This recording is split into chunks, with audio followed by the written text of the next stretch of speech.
School teacher alloy अपने retirement के बाद अपने गांव में आकर रहने लगती है। उसने अपने खेतों को क्ले नाम के व्यक्ति को किराए पर दे रखा था। क्ले मधुमक्खियों को पालता, उनकी अच्छे से देखभाल करता और उनका शहद निकाल कर बेचा करता। वो शांति से अपना जीवन जी रहा होता है। एलॉय रिटायरमेंट के बाद वो बच्चों की चैरिटी ऑर्गेनाइजेशन का फंड अकाउंट भी संभालती है। एक दिन एलॉय के लैपटॉप पर यूनाइटेड डाटा ग्रुप की तरफ से एक मैसेज आता है कि उसके लैपटॉप की ड्राइव इन्फेक्टेड हो गई है, जिसकी वजह से उसका सारा डाटा उड़ सकता है। लेकिन अगर आप हमारे नंबर पर कॉल करेंगे तो हम आपके लैपटॉप के डाटा को बचा सकते हैं। तो एलॉय उस नंबर पर कॉल करती है। अब क्योंकि उसको कंप्यूटर के बारे में ज्यादा जानकारी नहीं होती, तो वो वैसा ही करती है जैसे यूनाइटेड डाटा ग्रुप का मैनेजर मिकी उससे कहता है। मिकी उससे बात करता हुआ उसके लैपटॉप में एक हैक करने वाली ऐप इंस्टॉल करवा देता है।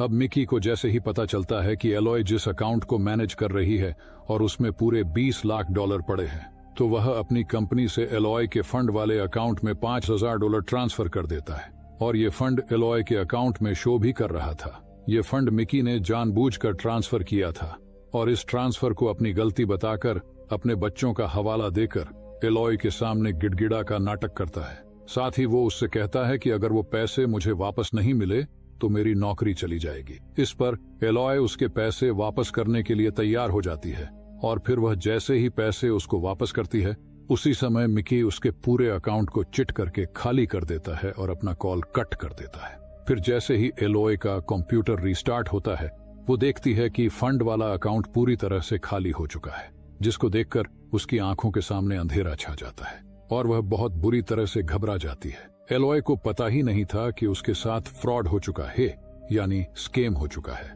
वहीं दूसरी तरफ रात को क्ले एलॉय के लिए शहद भरी एक शीशी लेकर आता है। घर में अंधेरा देखकर उसे गड़बड़ी का एहसास होता है, तो वो एक चाकू उठा लेता है।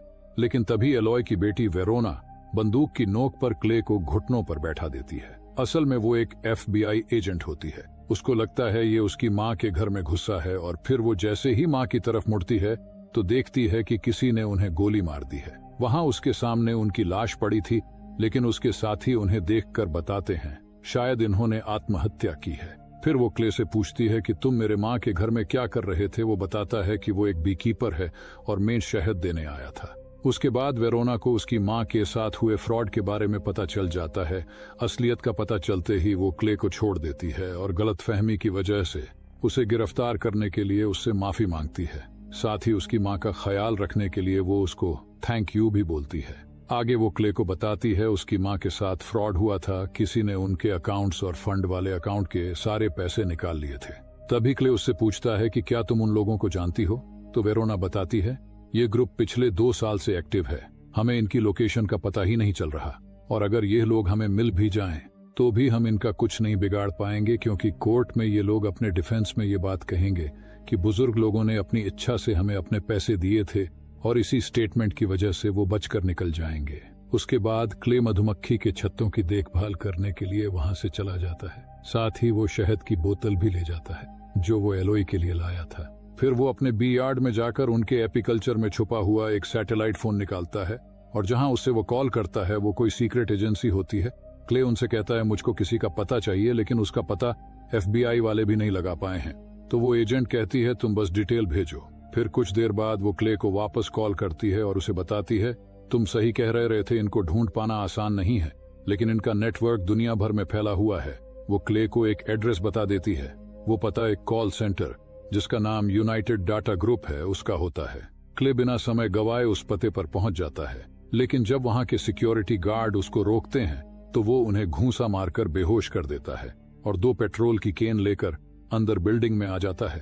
वो रिसेप्शन पर आकर कहता है कॉल सेंटर को छोड़कर पूरी बिल्डिंग खाली करवा लो, क्योंकि मैं इस बिल्डिंग को उड़ाने वाला हूँ। फिर कॉल सेंटर के अंदर आकर वह सबको काम रोक देने के लिए कहता है, पर जब कोई उसकी सुनता नहीं तो वह अपने नजदीक बैठे हुए आदमी को बुरी तरह से मारता है, जिसको देखकर सब डर के मारे रुक जाते हैं।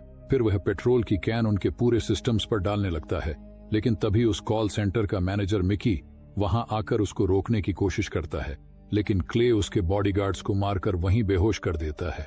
पर वो मिकी को नहीं मारता, क्योंकि उसको पता ही नहीं था कि मिकी ने ही एलॉय के साथ फ्रॉड किया था।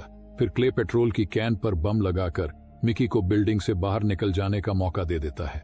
अब जैसे ही कोई नया शिकार कंपनी में फोन करता है तो वहां स्पार्क होने से आग लग जाती है। और पूरी बिल्डिंग ब्लास्ट से तबाह हो जाती है। मिकी इस बात की खबर अपने बॉस डेरिक को देता हुआ बताता है कि शायद हमारे किसी नाराज कस्टमर ने हमारे 250 करोड़ की बिल्डिंग को उड़ा दिया है। उसकी बात सुनकर डेरिक को विश्वास नहीं होता, लेकिन फिर वह सीधा वॉलेस के पास आता है। वॉलेस पूर्व CIA का चीफ था, लेकिन अब डेरिक की मां जेसिका के कहने पर डेरिक की पूरी सिक्योरिटी वही संभालता था। डेरिक वॉलेस को उस आदमी का नाम पता करने को कहता है जिसने उसकी बिल्डिंग उड़ा दी थी, लेकिन वॉलेस उससे कहता है कि उसको ढूंढना मेरा काम नहीं बल्कि पुलिस का है, और खुद को इस लफड़े से दूर ही रखता है। अब डेरिक वापस मिकी को फोन करता है और उससे कहता है, तुम अपनी लास्ट कुछ डील्स को ट्रैक करो, वो आदमी शायद उन्हीं लोगों में से कोई एक हो, उसको ढूंढो और उसको जान से मार दो। वहीं दूसरी तरफ एजेंट मेट वेरोना को हादसे वाली जगह बुलाता है। वहां पहुंचने पर मेट उसे बताता है, यहाँ पर काम करने वाले सभी लोग फ्रॉड हैं। या तो उन्होंने पहले कभी झूठी गवाही दी है या उन्होंने झूठे रिव्यू दिए हैं। इधर मिकी कुछ गुंडों को लेकर